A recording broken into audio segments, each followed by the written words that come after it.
Suis-je parfois découragé de regarder les matchs des Los Angeles Lakers? Suis-je tout simplement découragé parfois des performances des Los Angeles Lakers? Genre un jour où j'ai pas envie de parler des Lakers parce que je suis tellement vénère. Bien sûr. Mais la première chose que je dois dire, c'est que je suis un junkie du basketball. Je regarde l'Euroleague, je regarde la NCAA, je regarde la NBA, je regarde même le tournoi universitaire féminin. Je suis fan de WNBA, ça remonte à l'époque de Lisa Leslie, des Comets de Houston. Je suis grand fan de basket en général. Actuellement, je suis en train de regarder le tournoi universitaire américain avec Notre-Dame, USC, South Carolina, Duke. Il y a beaucoup d'équipes dans ce tournoi féminin qui m'intéressent et je regarde avec beaucoup d'intérêt ce qui se passe au niveau de ce basket qui est très technique. C'est un basket où on peut apprendre beaucoup de choses du point de vue technique. Donc, tout ça pour dire que le basket, j'aimerais toujours. Et les Lakers, malheureusement, je reviendrai toujours à la charge. Même si parfois ça peut me prendre 1 ou 2 jours où je suis un peu déprimé, pour ne pas dire plus. Ce qui est tout à fait humain. Mais au-delà de tout ça, ce que j'ai envie de dire, c'est que oui, parfois il y a un découragement qui est en fait le fruit d'une frustration. Et cette frustration vient du management des Lakers, de la gestion qui apporte ce que je pourrais appeler un problème structurel, un problème de dysfonctionnement dans cette équipe. La gestion des trades, la gestion des contrats, le cas LeBron, le cas Bronny. Ce coach qui a été cherché alors qu'il n'a absolument aucune expérience. Est-ce qu'un coach comme J.J. Redick, qui à mon sens sera de toute façon un grand coach en NBA, et je pense déjà qu'il a déjà fait beaucoup plus que ce à quoi je pourrais éventuellement espérer. Cependant, un club, une franchise, une équipe comme les Lakers, il faut le top niveau des coachs.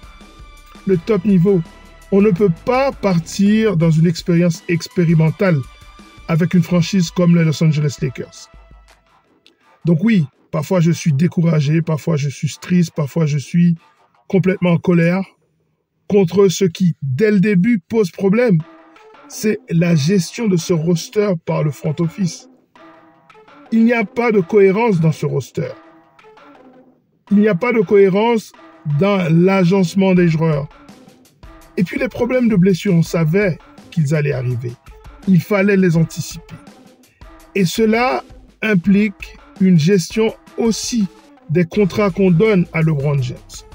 LeBron James doit comprendre qu'aujourd'hui, même s'il fait un triple-double, il ne peut pas gagner les matchs parce qu'il va avoir 40 ans et c'est la loi de la nature. Et donc, il fallait anticiper cela et se dire, OK, je ne suis plus en mesure d'être en joueur max, donc je vais faire une coupure dans mon salaire. Comme a pu le faire Jordan par moment, par le passé, avec Chicago, pour que des joueurs comme Pippen puissent être dans l'équipe. Donc il aurait pu comprendre ça. Et je pense que depuis le début, je ne serais pas un hypocrite en disant cela, puisque depuis le début, même quand AD a eu son contrat, je me suis dit c'est trop. Il faut que ces superstars se rendent compte qu'ils ne peuvent plus gagner les matchs à eux tout seuls. Il faut de l'aide. Et pour cela, il faut qu'ils prennent moins d'argent pour permettre à cette équipe des Lakers de se renforcer. Et je ne peux pas blâmer Jenny Boss, qui est la propriétaire des Lakers, de ne pas hypothéquer l'avenir de la franchise en tradant ses premiers choix de draft. Dans une ligue où il est très difficile, si vous regardez bien la philosophie de la ligue, si vous analysez le CBA, vous voyez que c'est très compliqué de pouvoir aller chercher un joueur dans une autre équipe, puisque la CBA est faite de telle manière que les stars restent dans leurs équipes. C'est rare des stars qui bougent sans créer des problèmes profonds. Donc, aller chercher un joueur majeur dans un autre club, c'est compliqué. Donc, tu as besoin d'un nouveau business model qui est basé sur le développement des joueurs, qui est basé sur les choix de draft, que ces choix soient pertinents. On l'a vu avec une équipe comme Memphis. Memphis est une équipe qui s'est construite sur la gestion des pics de draft et le développement de ses joueurs. Regardez tous les joueurs de Memphis. À quelques rares exceptions, ce sont des joueurs qui ont été draftés par l'équipe ou qui ont été cherchés parce que ce sont des mecs qui ont bourlingué à la Scottie Pippen et qui reviennent dans ce club et qui sont développés. Donc, on ne peut plus aujourd'hui se dire « Ah oui, ben écoute, on va trader le choix de 2027. On va trader le choix de 2030 pour que cette équipe soit compétitive aujourd'hui, alors que structurellement, elle est mal conçue. » Quel trade aujourd'hui pourrait permettre aux Lakers de passer devant une équipe comme Phoenix ou une équipe comme Golden State ou même une équipe comme Denver? Je ne te parle même pas de Dallas, d'OKC. C'est compliqué.